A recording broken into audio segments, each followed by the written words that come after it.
এই ঐতিহাসিক দায়িত্ব পালনের সুযোগ আমারও এসছে, তোমারও এসছে। আমরা একত্রে কাজ করলে সেই ঐতিহাসিক দিনটা শুধু আমার তোমার ঐতিহাসিক দিন হবে না, সারা জাতির ঐতিহাসিক দিনে পরিণত হবে। সবাই স্মরণ করবে ওরা যেই টিমটা এই কাজটা করেছিল তারা অতি চমৎকারভাবে করেছে, এবং এমন ঐতিহাসিক স্মৃতি থাকবে যে এটার অনুকরণে করেও কেউ এর কাছাকাছি যেতে পারছে না। এত সুন্দর মসৃণ হয়েছে জিনিসটা, এত নিখুঁত হয়েছে জিনিসটা।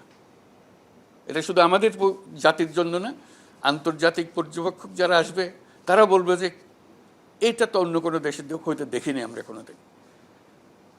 তারা তো বরাবরই নির্বাচন পর্যবেক্ষণে যায়, বিভিন্ন দেশে যায়, তারা সব দেশে গিয়ে ওই বাংলাদেশে কি হয়েছিল সেটার বর্ণনা করে। তাহলে বুঝলাম যে আমাদের দিনটা তাদের চোখেও এটা ঐতিহাসিক অভিজ্ঞতা হয়ে গেল।